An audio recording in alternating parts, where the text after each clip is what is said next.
আসসালামু আলাইকুম viewers, welcome back to my channel. কেমন আছেন আপনারা সবাই? আশা করি যে যেখানে আছেন ভালো আছেন, সুস্থ আছেন। আমি আলহামদুলিল্লাহ আপনাদের দোয়ায় বেশ ভালোই আছি। তো বাংলাদেশের আরও একটা ভিডিও নিয়ে আপনাদের জন্য হাজির হলাম। আশা করি এইবার আর বেশি দেরি করি নাই, তাড়াতাড়ি দিচ্ছি ভিডিওগুলা। তো আমি গত ভিডিওতে দেখেছিলাম বাংলাদেশে আমি নেমে গিয়েছিলাম এয়ারপোর্টে। তারপর সেখান থেকে আমার ননদের জামাই ননদ সবাই নিতে এসেছিলো। তো আমরা আমার বাসার সামনে চলে এসেছি, এই সেই বিখ্যাত ঐতিহাসিক তারা মসজিদ। এটা কিন্তু খুবই নামকরা মসজিদ, পুরান ঢাকার অনেক দূর দূরান্ত থেকে মানুষ, ইভেন ফরেনাররাও এই মসজিদটা দেখতে আসে।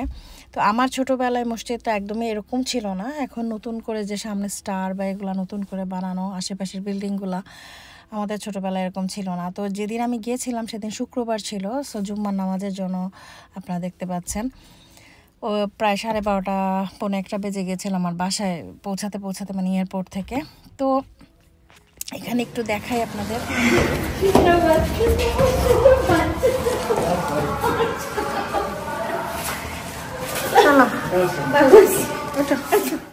তো আপনারা আমার আম্মুকে দেখলেন, সপ্তককে ওয়েলকাম করার জন্য। সপ্তকও খুবই এক্সাইটেড। আসলে আম্মু আসলে শরীর ভালো ছিল না, সেই জন্য আম্মু এয়ারপোর্ট পর্যন্ত যায় নাই। আর এই যে এখানে একটা স্পেশাল কেক সপ্তকের জন্য বানানো আছে, ওয়েলকাম কেক।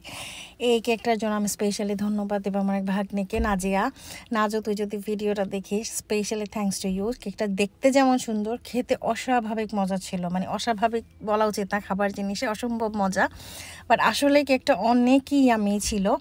তো অনেক ধন্যবাদ কেকটার জন্য। আর এখানে খাবার দাবার দেখতে পাচ্ছেন। আসলে এত জার্নি করে এসে আমরা এত টায়ার্ড ছিলাম, তারপরেও এই যেখানে সপ্তক কেক কাটছে, আব্বু ছিল, আম্মু ছিল, আমার ভাই বোনরা সবাই ছিল। এখন আপনারা হয়তো বলবেন যে তাদেরকে কেন দেখা যায় না। অনেকে আমাকে এটা জিজ্ঞেস করেছেন যে আপনি আপনার আব্বু আম্মুকে বেশি দেখান না বা শ্বশুর শাশুড়িকে বেশি দেখান না, এরকম কেন? আসলে সবাই ভিডিওর সামনে মানে ক্যামেরার সামনে কমফোর্টেবল না, বিশেষ করে আমার আম্মু এবং আমার শাশুড়ি। আমার আব্বু ঠিক আছে বা ভাই বোন ঠিক আছে, কিন্তু আম্মু শাশুড়ি ওনারা এত পছন্দ করে না ক্যামেরা ওনাদেরকে দেখানো আর কি, সেটার জন্য দেখাই কম। আর এইটা হচ্ছে আমাদের পরের দিনের ভিডিও। বুঝতেই পারছেন কই যাচ্ছি, শপিংয়ে। আমি আসলে যেই পরদিনই শপিং করা শুরু করি, কারণ হচ্ছে যে আমি যেহেতু অল্প সময়ের জন্য যাই, 2 সপ্তাহের জন্য, তো আমার অনেক সময় থাকে না যে আমি যাবার পরে 3-4 দিন রেস্ট নিব, কারণ আমাকে আবার আমার শ্বশুরবাড়ি মাগুরাও যেতে হয়। তো সেখানে আসা যাওয়া থাকা সব মিলে প্রায় 5-6 দিন ওইদিকে চলে যায়।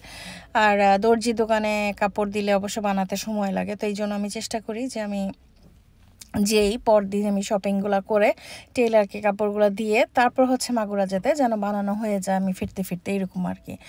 তো আপনারা চিরপরিচিত যে জ্যাম, সেটা দেখতে পাচ্ছেন। আমি এই জায়গাগুলো আসলে কেটে দিতে পারতাম, কিন্তু আমার অনেক প্রবাসী দর্শক আছেন যারা বলেন আমাকে যে বাংলাদেশে গেলে রাস্তার জ্যামটাও দেখায়ও ভালো লাগে দেখতে। ওনারা অনেক মিস করেন যারা অনেক বছর দেশের বাইরে থাকেন।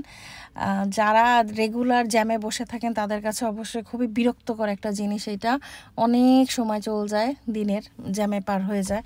কিন্তু আমরা যারা বাইরে থাকি, ভিডিওতে দেখতে বিশেষ করে মনে হয় যে পরিচিত রাস্তাগুলো, ওই তো নিজের দেশের মানুষ, এরকম একটা ফিলিংস হয়। সেজন্য হয়তো অনেকে বলেন যে এগুলো দেখায়, তো আমি এই জন্য এই জায়গাটা কাটি নাই। সপ্তককে আসলে আমি খুবই কমই বের করেছি বাংলাদেশে, যে মানে বাইরে ঘোরাঘুরির ক্ষেত্রে, কারণ ওর জন্য গরমই ছিল। ফেব্রুয়ারিতে যদিও অত গরম ছিল না, বাট ওর জন্য গরম ছিল। এখন আমরা চলে যাচ্ছি, আপনারা দেখে চিনতে পেরেছেন কিনা, ঢাকা সিটি কলেজ দেখালাম কিন্তু একটু আগে। আমরা রাইফেলস স্কোয়ারে যাচ্ছিলাম, তো ধানমন্ডি 2 নম্বরের দিকে আমাদের গাড়ি চলে যাচ্ছে। আর আমি কাপড় চোপড় মোস্টলি সিগনেচার কালেকশন থেকে কিনি। এইটা আবার পেইড প্রমোশন না, আপনারা আবার মনে করেন না যে আমি কোনো দোকানকে রেকমেন্ড করছি। তবে আমি এই ট্রিপের মধ্যে যতগুলা দোকানে শপিং বা যেখান থেকে আমি খাবার অর্ডার করেছিলাম, বা আপনারা যে কেকটা দেখলেন আমার ভাগ্নির, ওর একটা কেকের পেজও আছে, আমি আপনাদেরকে স্ক্রিনে কেকের উপরে আমি দিয়ে দিব, পেজ থেকে যদি কেউ অর্ডার করতে চান করতে পারেন, কিন্তু কোনোটাই পেইড প্রমোশন না, জাস্ট আমার অনেস্ট রিভিউ দিচ্ছি আর কি। তো আমরা রাইফেলসের দিকে যাচ্ছি। আর যেমনই বললাম যে সপ্তকের জন্য একটু গরম ছিল, কিন্তু তখন অত গরম ছিল না। তো আমার যেহেতু মানে ফিক্স দোকান আছে যে আমি ওইখান থেকে কাপড় কিনবো বা ওখান থেকে শাড়ি কিনবো, এরকম আমার ফিক্সড আছে। তো সেই জন্য আমার অবিন্যস্তভাবে সারা মার্কেট জুড়ে হাঁটাহাঁটি, এই মার্কেটে ওই মার্কেটে ওই মার্কেটে দৌড়াদৌড়ি করতে হয় নাই। আর সপ্তককে নিয়েই বেরোয়েছিলাম। তো ও অনেক মানুষ, ও সবচেয়ে বেশি অবাক হয়েছিল রাস্তাঘাটে যে মানুষ রোড ক্রস করে মানে সিগন্যাল ছাড়াই যে রোড ক্রস করে, বা একটা গাড়ির উপর দিয়ে আরেকটা মানে সাইড দিয়ে একদম গায়ে গায়ে লেগে যাচ্ছে এরকমভাবে গাড়ি চালায়। এটা দেখেও খুব অবাক হয়েছে যে এটা এইখানে এরকম কেন। ও খুব মানে ভয়ও পেয়ে গেছিলো প্রথমে যে মনে হয় গাড়িতে লাগাই দিবে বা অ্যাক্সিডেন্ট করে ফেলবে বা কী করছে ওরা, এরকম একটা। তা আমি বললাম যে এটা এখানে খুবই নর্মাল, এটা নিয়ে টেনশন করার কিছু না, এখানে সবাই এইভাবে রাস্তা ক্রস করে অভ্যস্ত, কিছুই হয় না, গাড়িও গাড়ির সঙ্গে লাগবে না, তোমার কাছে ওরকম মনে হচ্ছে, ওটা আসলে কিছু হয় না।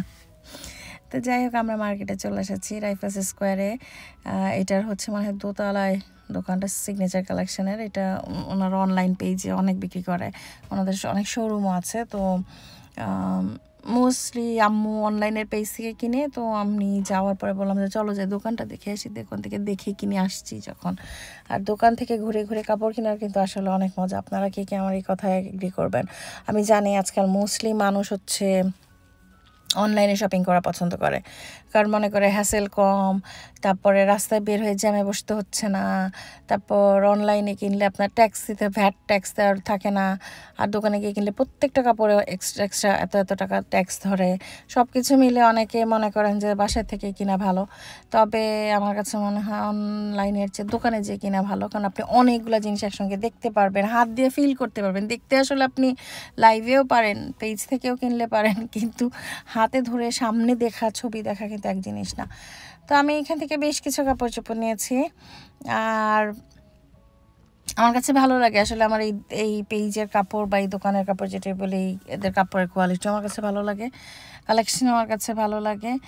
আর যারা এই দোকান সম্পর্কে জানে তারা অনেকেই জানেন আসলে। আমি দেখি অনেক মানুষ ওনার লাইভে থাকেন বাইরের দেশগুলো থেকে, কারণ ওনার দোকানে বেশিরভাগ কাপড়ই sold out sold out sold out শোনা যায়। তো আমি এখান থেকে অনেকগুলো কাপড় চোপড় কিনেছি, দেখছিলাম অনেক কিছু, কিনেছি অনেক কিছু, টুকিটাকি অনেক কিছু, মানে অনেক কিছু না, যে কটা আর কি দরকার ছিল। তারপর কিছু গিফটের আইটেম ছিল, সেগুলোও কিনলাম, সব কিছু কিনলাম। কিনে আসলে ভালোই লাগে মার্কেটে ঘুরতে, তো আমার কাছে সবসময় ভালো লাগে। আর এই ধরনের জিনিসপত্র আসলে আমাদের বাইরের দেশের মার্কেটগুলোতে থাকে না, লাইক সালোয়ার কামিজ বা শাড়ি, বা আপনি যদি গাউসিয়ার চাঁদনি চকে মার্কেটে হাঁটেন কত কিছু পাওয়া যায়, জুয়েলারি কত কিছু, তাই না? এগুলা তো এখানে এরকম থাকে না। তো এগুলা অনেক বছর পরে পরে দেখলেই না অনেক মজা লাগে, কিনেন না কিনেন দেখতেই একটা মজা লাগে।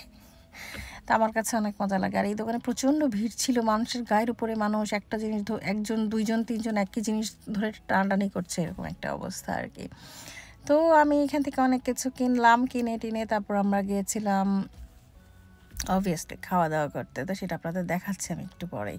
তো আপনারা কেমন আছেন আমাকে জানাবেন। আর গত ভিডিওতে আপনারা অনেকেই কমেন্ট করেছেন, অনেক ধন্যবাদ আপনাদের সবাইকে যারা আমার ভিডিও দেখেছেন, আবার লাইক কমেন্টও করেছেন, অনেক ধন্যবাদ আপনাদের সবাইকে।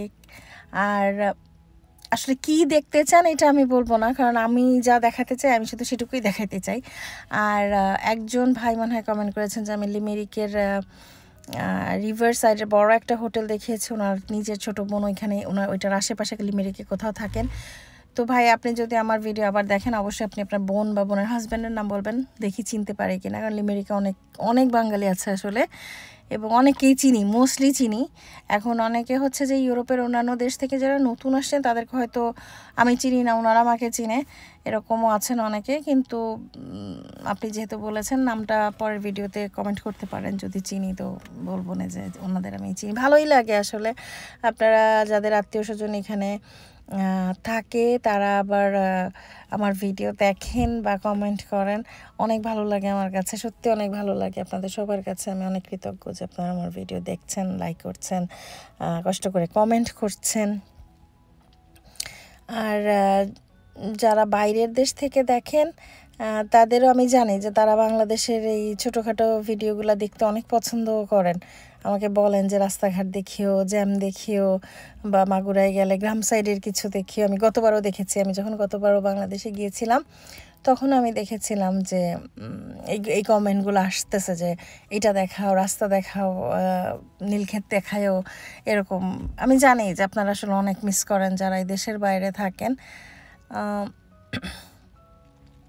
ভিডিও দেখাটা আসলে এরকমই, আমরাও কিন্তু অন্যর ভিডিও থ্রুতে না দেখার জিনিস বা যে জিনিস আমি দেখতে চাই সেই জিনিসগুলা মিস করি, সেই জিনিসগুলা হচ্ছে আমরা দেখতে চাই, ভালো লাগে, তাই না? ট্রাভেল ব্লগ মোস্টলি মানুষ এটার জন্যই দেখে যে ওই জায়গার একটা জিনিস দেখতাম, যে দেখা হয়তো সম্ভব হচ্ছে না, বা অনেকে আছে যারা যাবে আগেই জেনে নিতে চাচ্ছে। আমি এই কাজটা খুব বেশি করি। মানে আমার যদি কোনো জায়গায় যাওয়ার প্ল্যান থাকে যে আমি লেটসে স্পেনে যাব, ওই শহরটায় যাব, মালাগায় যাব, তো আমি কয়েকশো ভিডিও দেখে ফেলি যাওয়ার আগে মালাগার। মানে একদম ভালো মতো জেনে নেই যে এক্স্যাক্টলি ওখানে কী আছে, কি আমি এক্সপেক্ট করব, কি দেখার আছে, ভালো মন্দ সব কিছু। আমি জানি না আপনারাও করেন কি না, যারা যদি কেউ করেন আমাকে জানাবেন। তো আমরা আসলে শপিং করেই যাচ্ছি, সপ্তক বেচারা চুপচাপ এক সাইডে দাঁড়িয়ে দেখছে যে মানুষের আনাগোনা। আমি বললাম যে এটাই এখানকার মজা, এটা দেখো কত মানুষ, কত ভিড়, কত ভালো লাগে দেখতে।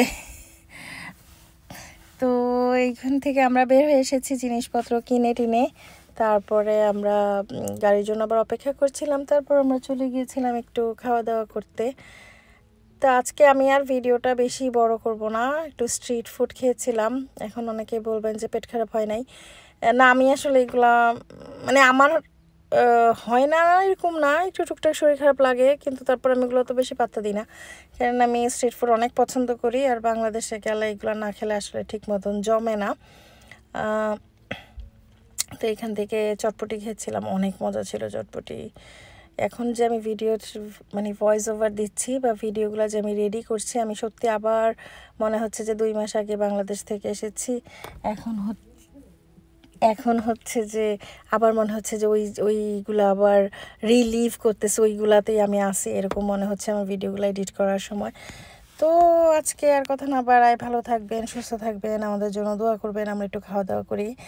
আপনারাও খাওয়া দাওয়া করেন, কিন্তু রাস্তাঘাটের খাবার কমই খেন, এখন অনেক গরম, শরীরের দিকে সবাই খেয়াল রাখবেন। আর প্লিজ চ্যানেল নতুন হলে একটা সাবস্ক্রাইব করে দিবেন, আর পাশে থাকা বেল বাটনটাও বাজিয়ে দিবেন। আর যারা সবসময় ভিডিও দেখেন, অসংখ্য ধন্যবাদ আপনাদের ভিডিও দেখার জন্য, আমার সাথে থাকার জন্য। আজ তাহলে বিদায় নিব, আবার আসবো খুব শীঘ্রই আশা করছি নতুন ভিডিও নিয়ে। সেই পর্যন্ত আল্লাহ হাফেজ।